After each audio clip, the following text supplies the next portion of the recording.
Let's get straight into the kind of company results we're starting to see filter through. I mean, housing finance today coming to the market and reflecting an earnings per share up 26%. Its loan book up by a third as well.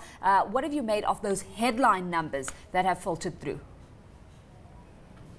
Of course, these are very strong numbers, and as you said, they were definitely expected. We expected strong performance from the banking sector, at least for the year that has ended in 2011.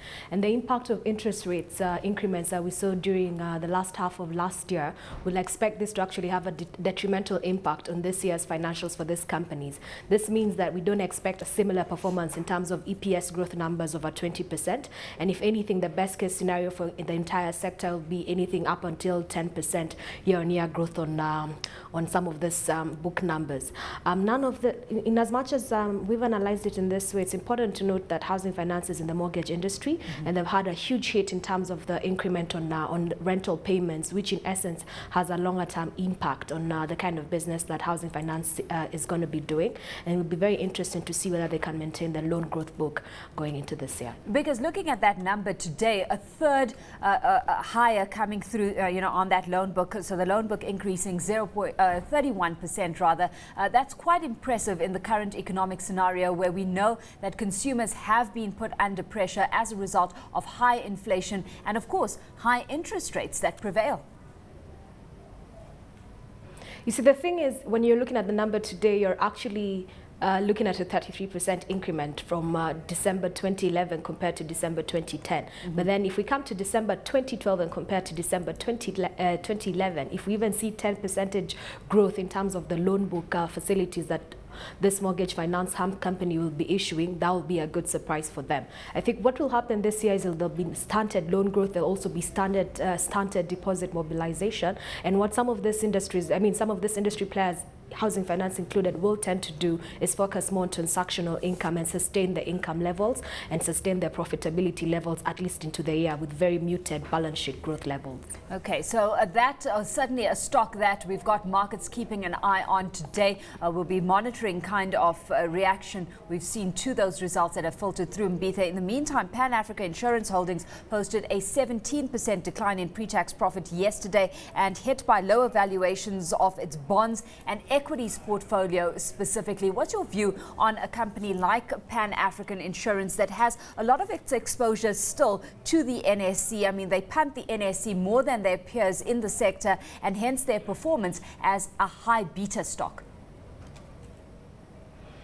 I'd not probably look at it as a high beta stock. I'd probably look at it in terms of differentiating its operating performance and its equity portfolio and its bond portfolio. On an operating level, I think the industry sector actually made good numbers. There's increased penetration and increased product range coming through from the different industry players. But what happened is the bulk of these funds were actually invested in equities and in the bond portfolios. The equity market was down over 30%, which definitely had a detrimental impact for this company's earnings, coupled with the fact that interest rates actually turned halfway through the year, which depressed the bond valuations. So that if you look at it on operations, operations were good, but if you look at it at the net income level, then the bulk of this operational profits were actually eroded by the losses on its investment portfolio. We've spoken about this issue before, where we've got insurance companies highly leveraged in terms of their exposure to the equity scene specifically. Should these companies be focusing more so on their core business, that of selling insurance? Because gross written premiums for this company dropped to 3.65 billion shillings in the year under review from 3.8 billion shillings as well.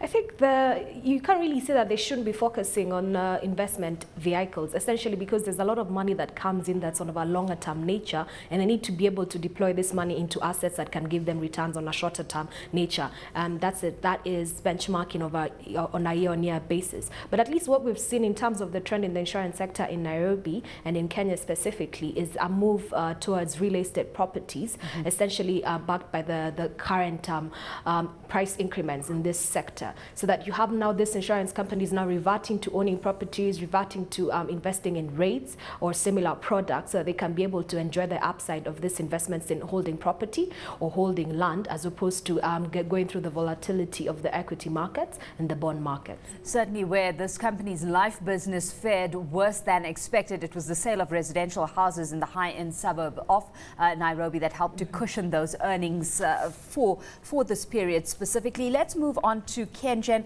It's been closing at fresh all-time lows this week, and yesterday the company announcing that it plans to raise $12 billion. A market reaction to that news, Mbithe, because the company is saying that at this stage it's open to different financing models. It hasn't stipulated what exactly it's looking at right now. He hasn't stipulated what it's looking at, but if you look at Kengen and KPLC, which are the two listed companies in the energy space in Nairobi, then we've seen a lot of, we've seen investors actually penalize Kengen more than they've penalized KPLC, more so because of the nature of its business. Transmission business in an environment where the country is highly dependent on hydro, and there's not been sufficient rain to support that hydro. This has meant a conversion to thermal power. But now Kengen is focusing on geothermal power. Very expensive kind of power. We're still at the exploration phase. Thankfully, this cost is being borne by GDC, the geothermal development company. But in terms of capital expenditure to be borne by Kengen over the near and medium term to facilitate the transmission of this geothermal kind of power, this is a huge outlay for the company. And if you want to be making investments in it right now, then you probably may not be able to get returns over the short term, and you're better placed in a distribution company like Kenya Power today as opposed to Kengen. So in as much as we've probably not seen any reaction to the pricing of Kengen post this announcement, I think it's because people had already anticipated this and actually penalized the price. But it'll just be interesting to see what modalities the company decides to take in terms of financing this. And I suspect there'll be more of concessionary loans with some of the development partners of Kenya, as energy is a key sector that the government and other development partners very quickly, just how viable are the targets that have been set by Kengen? I mean, the potential is there for the country to produce 7,000 megawatts of geothermal power, and Kengen is targeting production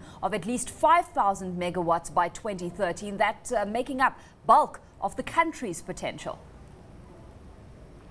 I think the viability of this project is actually there. They're very beneficial, and we definitely need to move away from our dependence on hydropower. The only risk to this would be the timing that Kengen thinks they can do it by 2013. To date, we've not even seen any successful exploration ventures that have been taken out by GDC or information of this released to the market. So it's this, you need to go through the exploration phase, then you need to dig in your wells